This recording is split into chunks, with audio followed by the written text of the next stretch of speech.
Hi folks, this is Rose from In Rose's Garden, and today we're going to make another shepherd's hook bookmark. This one a smaller one. This is a 5-inch hook. And, but I think they're really pretty. But, you know, some people want something a little smaller. So we're going to turn down and we're going to make this. We're using beads from our cherry blossom kit. I'm going to use that little cherry blossom. that little set of cherries. And then I think I also have, this bead was from the Camp Out kit. And I think the other ones are from a Jesse James bead kit. Though they might be. Well, some of them are from cherry blossom. I think most of them are from cherry blossoms. So let's turn down and we'll get started on it. So we've got the garnet wire out of our kit, and we're just going to cut about, we need about 8 inches probably, because I like to have that little bit of extra. But let's see. Yeah, that's good.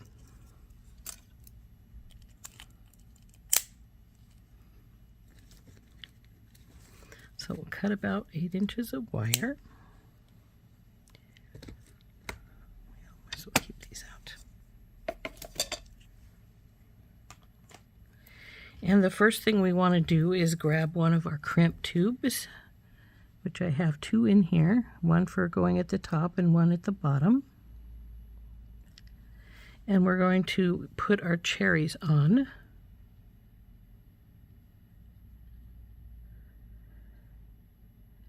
Turn this around and go like so. Now we want to make sure our wires aren't crossed. Okay, and crimp this onto here. I use the magical crimpers. They have a divot right here. Put those the little tube right in the middle of the divot and squish. And then we'll turn it and squish it again. And keep turning it and squishing until it forms a little bead. Then you can do a crimp test. Now, the first bead I have to go on here is this little tiny pearl. And I don't think the wire is going to go through here twice because pearls generally have small holes, even the glass pearls. So let's see if it will.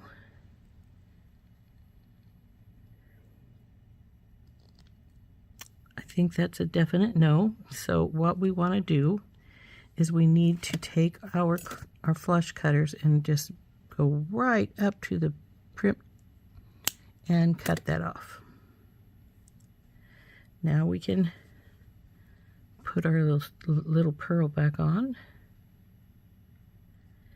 And we're going to go with it, and then one of these bead caps, and then one of these flat topaz colored beads. And I guess these daisy spacers were out of my stash. So with those, and then we're going to put on this white teardrop with another one of these little caps, like so. Then it's going to be this green rondelle, a spacer, and this pretty table cut Picasso cobalt. So there's one half. Then we'll put this on, the green,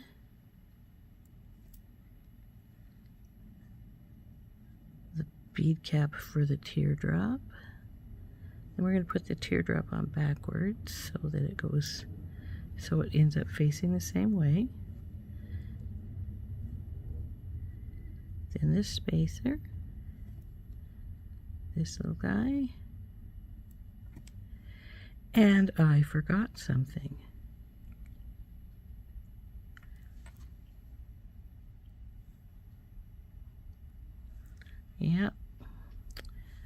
admit, let's see, we got this guy, got this guy.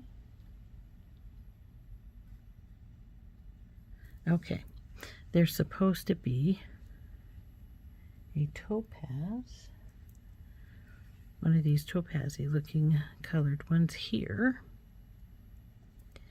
and then a melon bead. It's like, why do I have extra beads? I know I had designed that all out and pulled all the beads I wanted for it, but if you forget to put one in, then of course the pattern's not going to come out the way you originally planned it. So here we go. Let's see, we were at the teardrop here now. Nope, green. Then teardrop.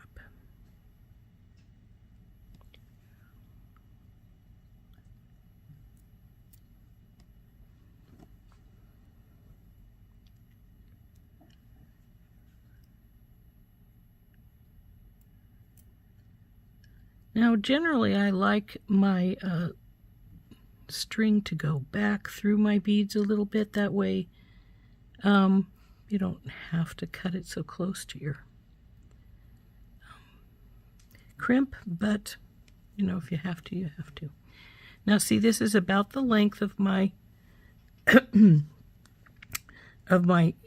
piece here, my blank. And frankly, there are times when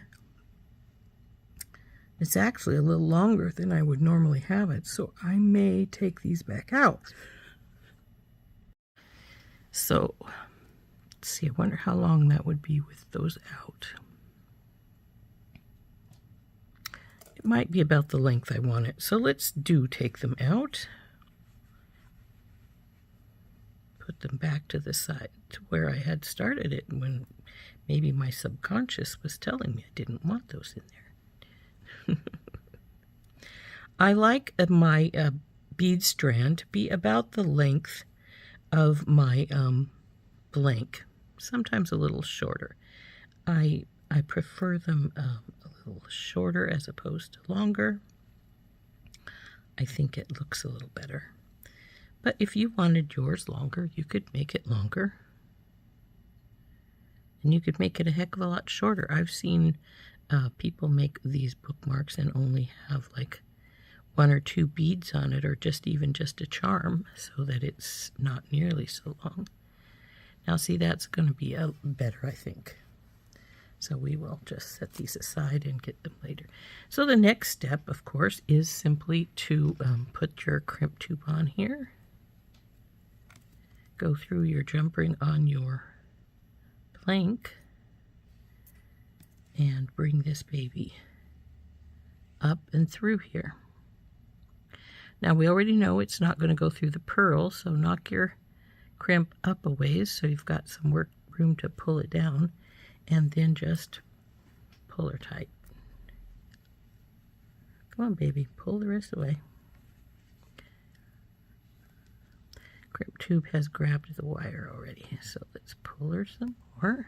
There we go. Down a bit more. Sometimes you just have to work it out. There we go. Now we want to just crimp this crimp tube right here.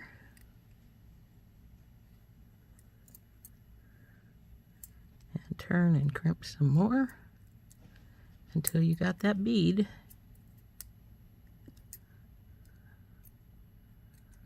Don't quite have it good yet there.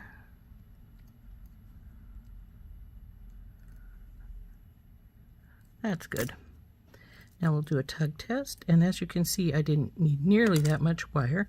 I used 8 inches, so if you wanted to use, well, I was going to say even 6. I'm not sure about that. You want enough tail that you can comfortably go through your crimp tube. If you don't have enough, it's really hard to maneuver in there. So then we want to cut the extra wire off. And there we are. It's finished. Isn't that pretty? And just the right length, because it's right at the bottom there. Just the way I like it. So